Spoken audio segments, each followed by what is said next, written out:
दोस्तों वंश medical classes के ऑनलाइन प्लेटफॉर्म में मैं विमल सैनी आप सभी का स्वागत करता हूं। तो दोस्तों हमारा एमआरआई का टॉपिक चल रहा था। हमने एमआरआई के इंट्रोडक्शन के बारे में देख लिया था।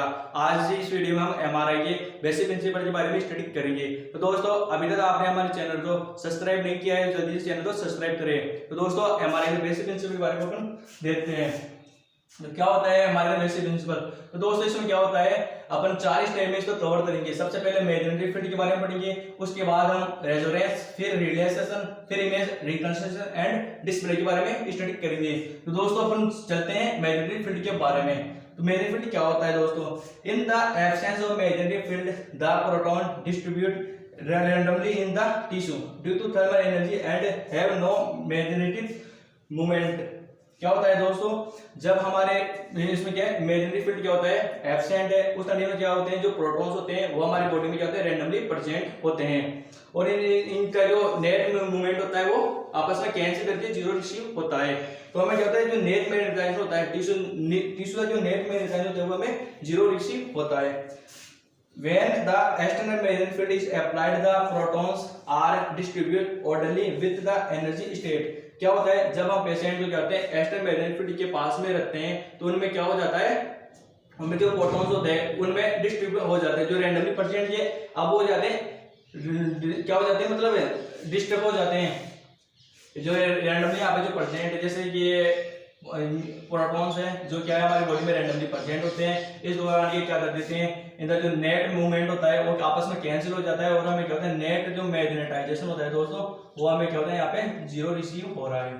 अब क्या होता है दोस्तों, हम क्या करते हैं जो पेशेंट की बॉडी होती है उसको क्या करते हैं मैग्नेटिक मशीन में एमआरआई मशीन के पास में रखा जाता है, मतलब एक्सटर्नल मैग्नेटिक फील्ड वहां पे अप्लाई कर रहे हैं ना, तो उस समय क्या होता है यहाँ पे जो रैंडमली प्रेजेंट के वो अब इनका जो डिस्टर्ब था वो क्या हो जाता है चेंज हो जाता है, और यहाँ पे क्या होते हैं दो एनर्जी स्टेट हमें प्राप्त हो जाती है। जो ये जो कुछ तो क्या होते हैं जो मतलब जो हमारे क्या है एक्सटर्नल मैग्नेटिक फील्ड उसके पैरेलल होते हैं, तो क्या होते हैं एंटी पैरेलल होते हैं।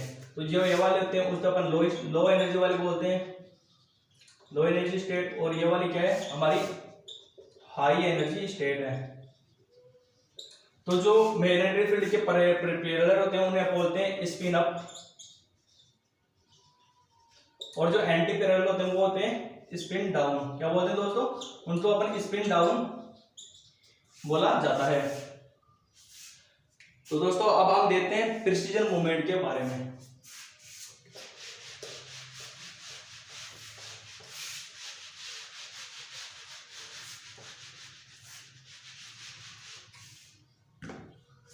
तो दोस्तों प्रिसीजन मूवमेंट क्या होता है?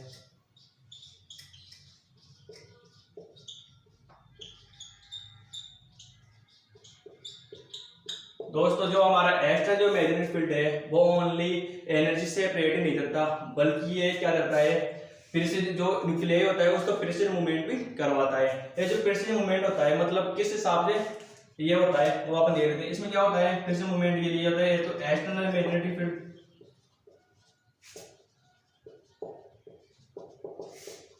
और जो इस प्रोटॉन होता क्या होता है इंट्रिंसिक एंगुलर मोमेंटम। इनकी वजह क्या हो जाता है दोस्तों ये प्रिसीजन करने लग जाता है, जो प्रोटॉन है वो टॉर्डोफिल रहता है इस टाइम पे प्रिसीजन करने लग जाता है। ये जो प्रिसीजन होता है दोस्तों वो एक एंगुलर फ्रीक्वेंसी पर होता है जो कि मैग्नेटिक फील्ड स्ट्रेंथ के समानुपाती होती है या प्रोपोर्शनल होती है। अपन बात करें जो एंगुलर फ्रीक्वेंसी होती है दोस्तों उसको हमने बोल दिया W नॉट, और जो मैग्नेटिक फील्ड है इसको हमने बोल दिया B नॉट। तो हम ये लिख सकते हैं यहाँ पे W नॉट समानुपाती होता है B नॉट। W नॉट बराबर यहाँ पे हो जाएगा गामा B नॉट, क्योंकि अब जब हम इसको हटवाते हैं समानुपाती चिन्ह तो यहाँ पे कोई भी निर्देशांक आता है। तो ये गामा क्या है यहाँ पे, ये है गायरोमेट्रिक रेशियो। क्या है दोस्तों, ये गायरोमेट्रिक रेशियो होता है, जो कि गायरोमेट्रिक रेशियो अपन बोल सकते हैं एंगुलर मैग्नेटिक मोमेंटम और एंगुलर मोमेंटम का जो रेशियो होता है उसे गायरोमेट्रिक रेशियो बोला जाता है, और जिसकी जो यूनिट होती है वो मेगाहर्ट्ज अपॉन टेस्ला होती है। तो दोस्तों जब हम इस इक्वेशन को सोल्व करते हैं W V नॉट बराबर गामा बी नोट। तो यहाँ पे क्या होता है 2 पाई एल्फा एल बराबर gamma B naught, F L बराबर होता है gamma B naught upon 2 pi. ये क्या होती है दोस्तों, ये है लार्मर फ्रीक्वेंसी जो कि हाइड्रोजन के लिए होती है 42.58 mZ, और ऐसी जो यूनिट होती है वो हमेशा mZ में ली जाती है। तो ये वाला जो इक्वेशन है इसे अपन बोलते हैं लार्मर इक्वेशन, लार्मर इक्वेशन बोला जाता है। तो दोस्तों जो एंगुलर जो हमारी जो लार्मर फ्रीक्वेंसी होती है वो क्या होती है, बी नोट के समानुपाती होती है, और जितना बी नोट होता है उतनी ज्यादा लार्मर फ्रीक्वेंसी होगी, उतनी ज्यादा लार्मर फ्रीक्वेंसी होगी, उतनी ज्यादा हमें क्या होता है यहाँ पे जो एनर्जी सेपरेशन है डेल्टा ई उसका मान प्राप्त होगा। तो दोस्तों नेक्स्ट वीडियो में अपन रेजोनेंस के बारे में स्टडी करते हैं, जब तक आप स्क्रीनशॉट लो।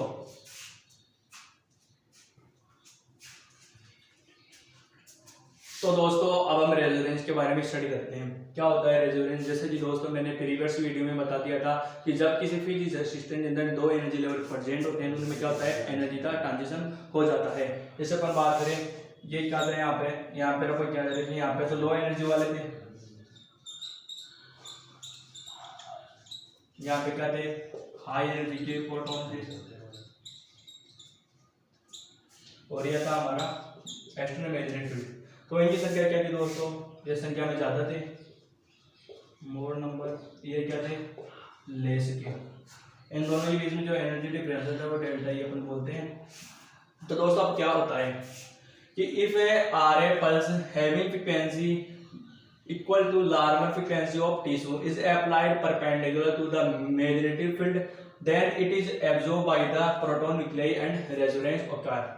तो क्या होता है दोस्तों, जब हम करते हैं आर एफ फ्रीक्वेंसी, जिसकी जो फ्रीक्वेंसी होती है वो हाइड्रोजन की जो लार्मर फ्रीक्वेंसी होती है 42.58, क्योंकि उससे क्या होते हैं, इक्वल होती है। उसको क्या करते हैं अपन मेन मैग्नेटिक फील्ड के परपेंडिकुलर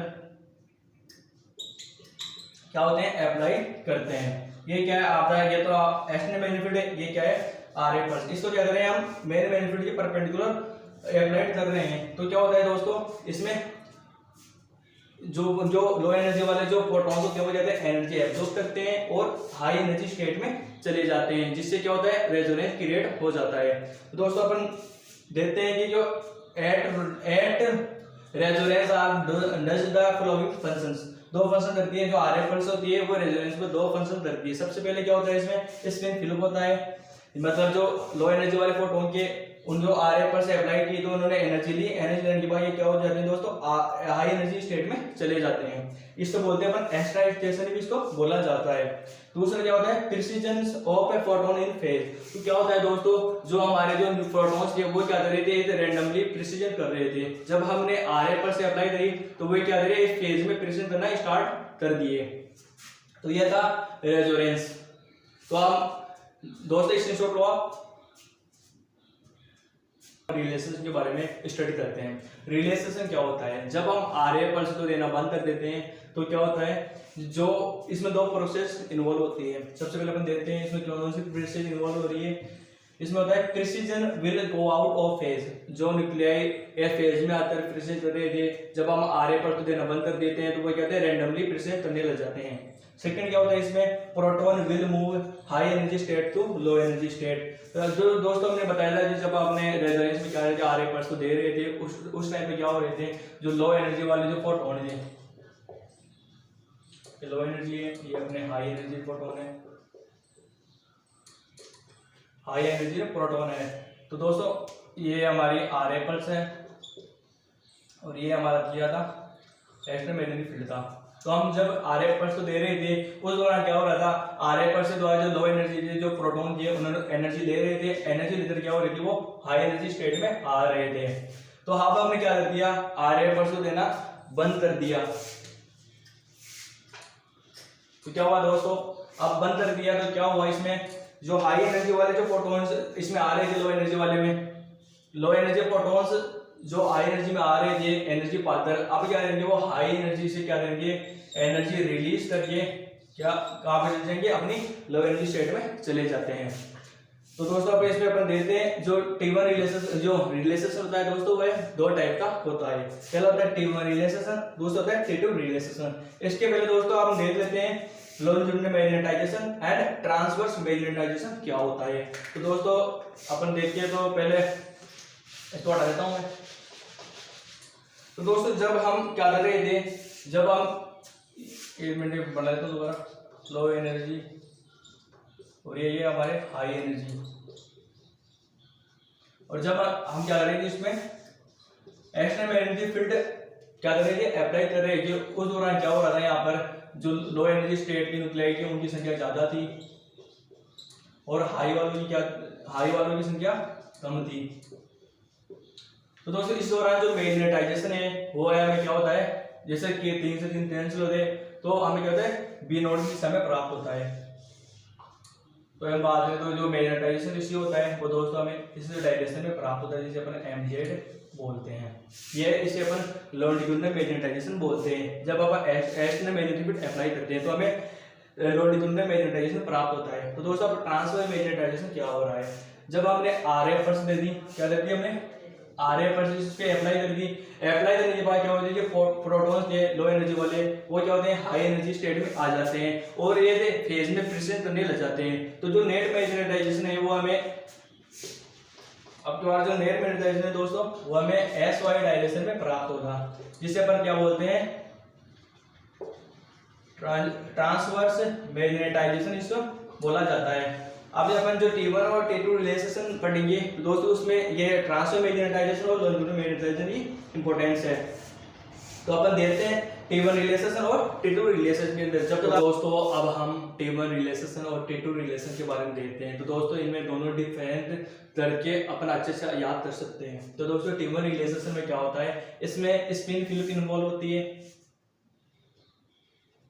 जबकि इसमें क्या होता है प्रेसिशन डिफेजिंग इन्वॉल्व होती है। मतलब जो प्रोटॉन्स रेंडम इस पेज में प्रेजेंट हो रहे थे, जब RF पर अपने टर्न ऑफ कर दी तो ये क्या हो रहे हैं रेंडमली प्रिसीजन में आ जाते हैं, रेंडमली प्रिसीजन करने लग जाते हैं। तो इससे अपन क्या बोलते हैं T1 रिलेशन तो अपन स्पिन लैटिस रिलेशन बोला जाता है, क्योंकि दोस्तों क्या होता है जो हमारे जो प्रोटॉन्स होते हैं वो हाई एनर्जी से लो एनर्जी में जाते हैं। तो क्या होते हैं कुछ एनर्जी क्या होती है जो एनर्जी रिलीज करते हैं वो लैटिस में करते हैं, तो इसे अपन जो टिश्यू सराउंडिंग होते हैं उसे अपन लैटिस बोलते हैं यहाँ पे।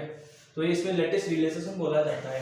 T2 रिलेशन क्या होता है दोस्तों, इसे स्पिन रिलेशन भी बोला जाता है। तो दोस्तों जब इसमें क्या होता है जो एनर्जी होती है वो स्पिन टू स्पिन ही रिलीज होती है। नेक्स्ट अपन बात करें T1 रिलेशन क्या होता है। T1 is the time required to 63% of longitudinal magnetization. मतलब T1 रिलेशन वह टाइम होता है जिसमें क्या होता है 63% जो लॉन्जिट्यूडिनल मैग्नेटाइजेशन होता है जो mz है वह रिकवर हो जाता है। T2 रिलेशन क्या होता है, T2 the time taken to reduce the transverse magnetization. T2 क्या होता है दोस्तों उस टाइम को बताता है जिसमें क्या होता है जो ट्रांसवर्स मैग्नेटाइजेशन होता है वह 37% ट्रांसमिशन लॉस हो जाता है या फिर बाद में कम हो जाता है। तो दोस्तों इसका यूज क्या अपन किया जाता है, तो जो हमारा T1 रिलेशन होता है उसका यूज अपन एनाटॉमिक डिटेल देने के लिए किया जाता है, और इसका यूज होता है दोस्तों जो भी ऑर्गन फंक्शन या टिश्यू फंक्शन है उनको देखने के लिए T2 रिलेशन का यूज किया जाता है।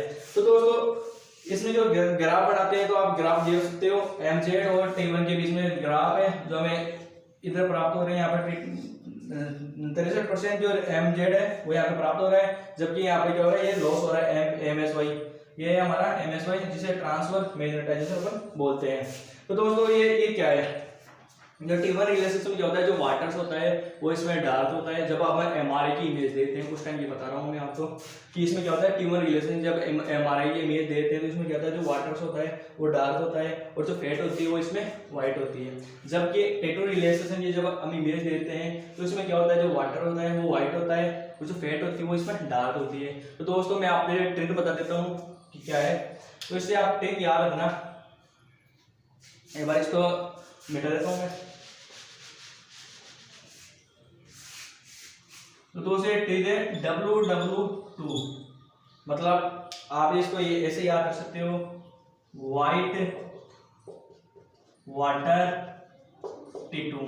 बट T2 में क्या होता है जो वाटर होता है वो व्हाइट होता है। फिर आप T1 में इसका उल्टा कर सकते हो, मतलब इसमें जो वाटर है वो व्हाइट है तो फेड क्या हो जाएगी, डार्क हो जाएगी। अब यहाँ पर T2 के अंदर जो वाटर है व्हाइट है तो यहाँ पे डार्क हो जाएगा, और जो फेड यहाँ पे डार्क है वो यहाँ पे व्हाइट हो जाएगी। तो दोस्तों अब इमेज रिकंस्ट्रक्शन के बारे में बताए, तो इमेज रिकंस्ट्रक्शन क्या होता है।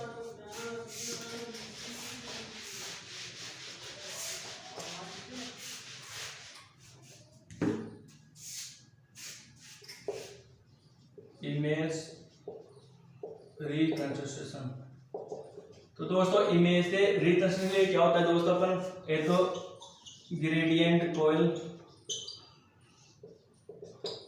प्लस फोरियर ट्रांसफॉर्मर मेथड करते हैं दोस्तों, यूज किया जाता है इमेज रिकंस्ट्रक्शन के लिए। हम किसी भी प्लेन के अंदर जैसे मैं axial plane, sagittal plane, coronal plane में इमेज रिकंस्ट्रक्शन तो लेते हैं और हमें इमेज प्राप्त हो जाती है। ये जो फोरियर ट्रांसफॉर्म मेथड क्या होता है दोस्तों, ये मैथमेटिकल एल्गोरिथम होता है जिसके अंदर जो एमआर सेंटर हमें ऑब्टेन हो रहे हैं वो फ्रीक्वेंसी में कन्वर्ट कर दिया जाता है। तो दोस्तों हम इसमें बात करें कि जो हमारे रेजोनेंस और रिलेशन के दौरान जो एनर्जी रिलीज हो रही है वह रेडियो वेव में कन्वर्ट हो जाती है, जिससे हमारी मशीन द्वारा डिटेक्ट कर लिया जाता है और हमें जो इमेज रिकंस्ट्रक्शन होता है वह फोरियर ट्रांसफॉर्म और ग्रेडियंट यूज करके किया जाता है, और जो फाइनल इमेज होती है वो हमें कंप्यूटर पे डिस्प्ले हो जाती है। तो दोस्तों ये था हमारा एमआरआई का प्रिंसिपल। तो वीडियो अच्छी लगी लाइक कमेंट एंड शेयर करें। तो दोस्तों नेक्स्ट वीडियो में अपन एमआरआई के कंपोनेंट के बारे में स्टडी करेंगे। जब तक के लिए जय हिंद दोस्तों।